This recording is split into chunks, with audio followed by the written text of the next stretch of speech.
Hi guys, अस्सलामु अलैकुम। I hope आप सब ठीक होंगे। अल्हम्दुलिल्लाह मैं भी ठीक हूँ। और आज मेरे हस्बैंड ने पहली दफ़ा राइस बना के मुझे खिलाए थे, मटन पुलाव, और ये बहुत ज़्यादा मज़ेदार था। और फिर उसके बाद हम आ गए थे एक काम के लिए, तो मैं आपको बता ही देती हूँ। मेरा जो है आईडी कार्ड कोरिया का वो बन के आ गया है, तो फिर उसी के लिए हम आए हुए थे बैंक, और यहाँ से कुछ अमाउंट वगैरह हमने निकालनी थी और बिल वगैरह घर के जो है वो पे करने थे। तो मैं इधर वेट कर रही थी, हस्बैंड जो है वो घर के बिल वगैरह पे कर रहे थे, गैस का और बिजली का। और फिर हमें कुछ पेमेंट भी करनी थी कहीं, तो उसके लिए पैसे चाहिए थे। फिर मैंने अपना आईडी कार्ड रिसीव कर लिया था और अपने इंश्योरेंस के जो हैं वो भी पेपर्स वगैरह उनसे ले लिए थे। अब जो है वो मैंने अपनी इंश्योरेंस वगैरह अप्लाई करनी थी, और फिर उसके बाद हमें जाना था टैक्स ऑफिस। हस्बैंड ने अपना जो है वो टैक्स अप्लाई करना था, और उसी के लिए हम जो है वो टैक्स के लिए जा रहे थे। और टैक्स ऑफिस जो है वो काफ़ी दूर था हमारे एरिया से, तो फिर हमें जो है वो बस पे जाना पड़ा। टैक्स ऑफिस पहुंच गए थे और हस्बैंड जो है वो उनसे बात कर रहे थे अपने टैक्स के रिलेटेड। और फिर मैंने उनका जो ऑफिस वगैरह देखा, तो मैंने सोचा आपके साथ भी शेयर करती हूँ। जिन लोगों ने टैक्स वगैरह अप्लाई करना होता है उनको तो पता ही होता है यहाँ किस एरिया में उनके जहाँ भी वो रहते हैं तो उस एरिया में जाना पड़ता है। उसके बाद जो है काफ़ी ज़्यादा मुझे वॉक करनी पड़ी, क्योंकि मैंने अपने हस्बैंड से एक फरमाइश कर दी थी। फिर उस चीज़ को पूरा करने के लिए हमें जो है वो चल के जाना पड़ा उस एरिया तक। मुझे जो है वो फ़िश खानी थी। हस्बैंड ने बताया था कि एक फ़िश जो है वो बहुत मज़े की होती है, तो मैंने उनको बोला आज जो है फ़िश ही खाते हैं। मौसम भी बड़ा कमाल का हो रहा था और हल्की-हल्की जो है वो कहीं-कहीं बूंदाबांदी भी हो रही थी, तो मैंने कहा नहीं, आज जो है वो फ़िश खाते हैं, बड़ा मज़ा आएगा।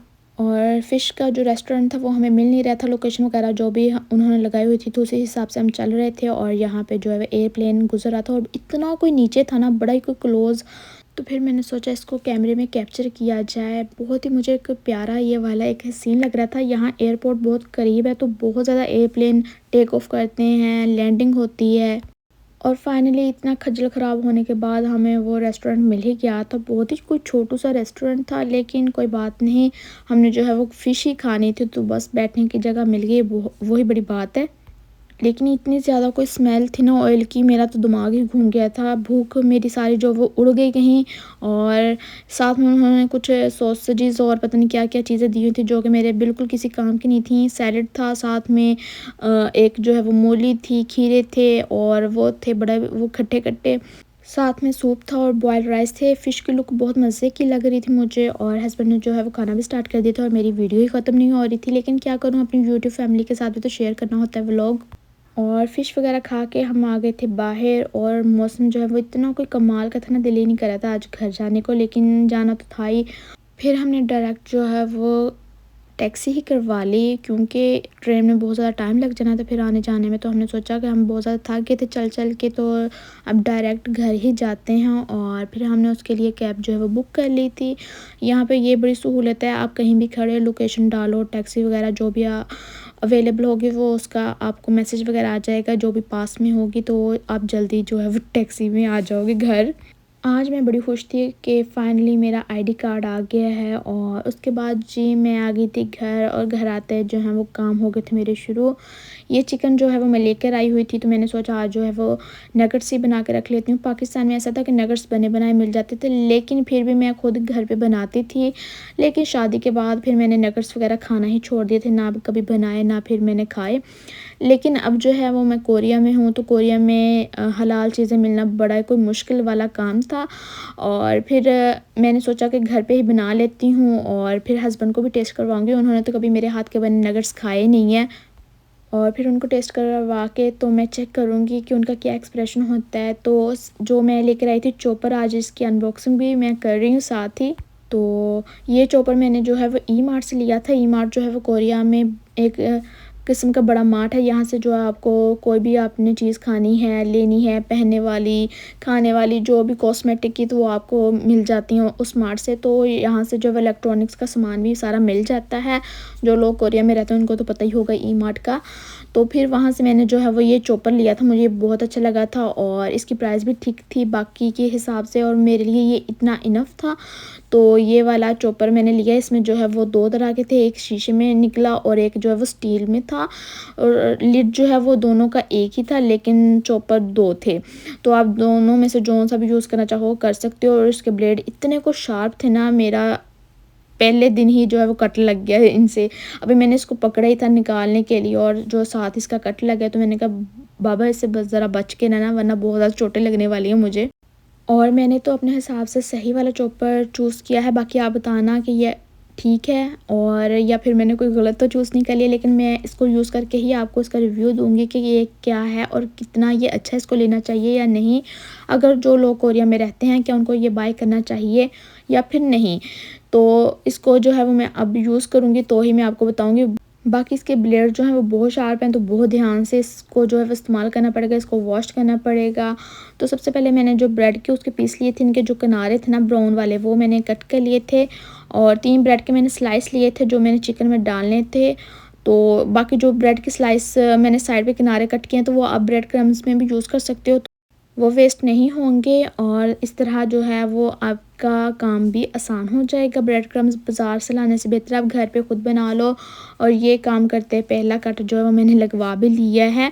और लेकिन मैं आपको बताती हूँ कि मैंने जो ब्रेड चॉप करनी थी ब्रेड क्रम्स के लिए, वो मैंने सबसे पहले वो ही चॉप किया ताकि चॉपर बाद में जो है वो ख़राब हो जाना, मतलब कि उसमें मैंने चिकन वगैरह डालना था, तो पहले ब्रेड क्रम्स मैंने बना लिए। और ब्रेड क्रम्स जो है वो मैं आपको बनाना भी बता देती हूँ कि घर में आप इजीली ब्रेड क्रम्स कैसे बना सकते हैं।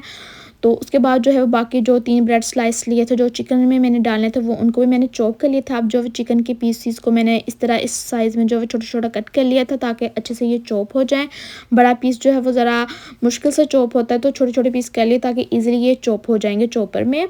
अब जो है मैं इनको चॉपर में डाल रही हूँ जिसमें जो है मैंने ब्रेड को चॉप किया था, और बाकी जो इसमें जो ऐड करना है वो भी मैं आपको बता देती हूँ। बहुत ईज़ी रेसिपी है, बहुत ईज़िली आप जो इसको घर में बना सकते हैं और ख़ासकर बच्चों के लिए बहुत अच्छा है। बच्चे जो बाहर की चीज़ें पसंद करते हैं या बाहर की नगेट्स वगैरह पसंद करते हैं, तो बेहतर है आप घर पे उनको बना के खिलाएँ।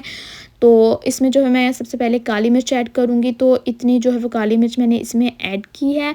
आप देख सकते हैं इसमें ज़्यादा मैंने काली मिर्च ऐड नहीं की। साथ में इसमें जो है वो सोया सॉस मैं डालूँगी। सोया सॉस पाकिस्तान का जो है वो उसका टेस्ट थोड़ा और है, इधर जो मिला इसका टेस्ट थोड़ा और है, तो डालने में भी कमी पेशी हो सकती है। साथ में इसमें एग डालूँगी, नमक डालूँगी और लाल मिर्च थोड़ी सी डालूँगी, और ज़्यादा इसमें कुछ भी ऐड नहीं करना है आपने। और ये घर में बहुत इजीली बन जाते हैं। ब्रेड क्रम्स जो मैंने जो बनाई थी वो मैंने इसमें फ्राई पैन में डाल दी हैं और इनको मैं रोस्ट कर लूँगी हल्की आंच पे। आपने ज़्यादा तेज़ आंच पे भी नहीं इनको रोस्ट करना, वरना एकदम काली भी हो जाएंगी।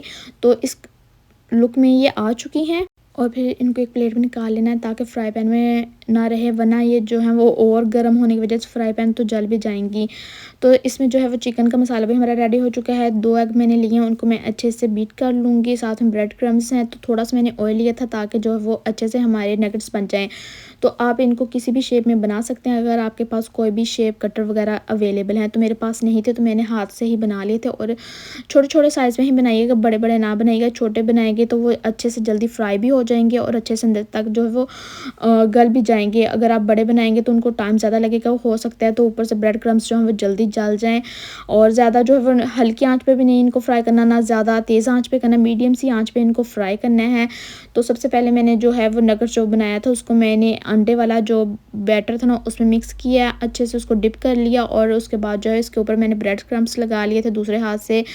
तो आपने एक हाथ से जो है वो इसको अंडे में डिप करना है, तो दूसरे हाथ में जो है वो खुश्क हाथ से जो अपने ब्रेड क्रम्स लगानी है ताकि जो है ब्रेड क्रम्स वेस्ट ना हो आपकी। और इस तरह जो है आपके सारे नगेट्स रेडी हो जाएंगे। तो मैं आपको बता रही थी कि घर पे अगर आप नगेट्स बनाओगे तो उनका टेस्ट भी ज़्यादा मज़े का होगा और वो ज़्यादा हेल्दी भी होंगे। अगर आपके बच्चों ने खानी है तो वो आप इस तरह बना सकते हैं और इनको आप जो है इस तरह बना के फ्रीज़ भी कर सकते हैं। तकरीबन 1 मंथ तो आपका इजीली गुजर ही जाता है और उसके बाद फिर आप दोबारा जब चाहें जितना मर्ज़ी चाहें वो बना लें। तो इतने मैंने जो है वो बनाए थे और थोड़े से देखें थोड़े सा चिकन से इतने सारे हमारे नगेट्स जो हैं वो बन के रेडी हो चुके हैं। अब जो है मैं इनको फ्रीज़र में रखूँगी। थोड़ी देर के बाद जब ये सेट हो जाएंगे फिर इनको जो है वो मैं किसी भी ज़िप लॉक बैग में डाल के रख लूँगी। और अब जो है वो हमारे नगेट्स रेडी हो चुके थे, तो अब मैं इनको मैंने ज़िप लॉक बैग में जो है वो डाल के रख दिया। अब जब चाहूँ मैं इनको यूज़ कर सकती हूँ। इनको बना के डायरेक्ट ज़िप लॉक बैग में नहीं डालना, पहले थोड़ी देर आपने फ्रीज़र में रखना है ताकि ये जो है वो सेट हो जाए। ब्रेड क्रम्स भी इसके ऊपर पूरी तरह से अच्छे से सेट हो जाए और इनकी जो होती सॉफ्टनेस वो ख़त्म होकर थोड़ा हार्ड हो जाए, फ्रीज़ हो जाए ना, तो फिर आपने इसमें ज़िप लॉक में डालना है। तो वो आपके साथ जुड़ेंगे भी नहीं ज़िप लॉक के अंदर बैग में और एक-एक अकेला-अकेला ही रहेगा। तो इस तरह से इनकी ये लुक आ जाएगी। अब जो है मैं आपको फ्राई करके भी दिखाती हूँ कि इनकी क्या लुक आती है। तो फिर आपको इसका टेस्ट भी दिखाऊंगी कि इसका टेस्ट भी कैसा था और अपने हस्बैंड से इसका रिव्यू भी लूँगी कि उनको कैसे लगे। तो फिर मैंने थोड़ा सा ऑयल लिया था और अब जो है मैं इनको फ्राई करूँगी। और इसमें जो है वो कोई भी ज़्यादा एक्स्ट्रा मसाले नहीं जाते हैं, घर में हर चीज़ अवेलेबल होती है। अगर आपके पास ड्राई ऑनियन पड़ा हुआ तो वो भी आप इसमें ऐड कर सकते हैं, वो आपकी अपनी चॉइस है, जो जो चीज़ आपके पास अवेलेबल है। अभी फ़िलहाल मेरे पास जो चीज़ अवेलेबल थी मैंने वो डाल दी। और मैंने जो इतने नगर्स जो फ्राई किए हैं, क्योंकि मेरा बड़ा कोई दिल कर रहा था, आज कितने टाइम के बाद मैंने नगर्स बनाए थे, तो बस मैंने कहा नहीं आज मैं भी जो है वो खुल के खाऊंगी। और मैंने तकरीबन 4 to 5 मिनट में टोटल नगर्स को जो है वो फ्राई कर लिया था। ना कोई ज़्यादा तेज़ आंच थी, ना ही कोई हल्की, मीडियम आंच पे मैंने इनको फ्राई किया था और अंदर से अच्छी तरह से ये कुक हो गए थे। और मेरे हस्बैंड जो हैं उनको तो पसंद आए ही आए, साथ में जो मेरे हस्बैंड के फ्रेंड भी आए हुए थे तो मैंने उनको भी सर्व किए, ताकि मुझे उनका रिव्यू भी मिल जाए कि उनको कैसे लगे हैं। और फिर इसी के साथ मैं आप लोगों के साथ भी रेसिपी शेयर करूंगी अगर उन्होंने मुझे अप्रूव कर दी। तो उन्होंने मुझे अप्रूव कर दी थी कि बहुत मज़े की रेसिपी है और बहुत मज़ेदार थे। मेरे हस्बैंड को तो इतने पसंद आए तो वो तो मुझे कह रहे थे जितने भी हैं मुझे बना बना के खिला दो, ख़त्म कर दो। और अल्लाह हाफ़िज़। इसी के साथ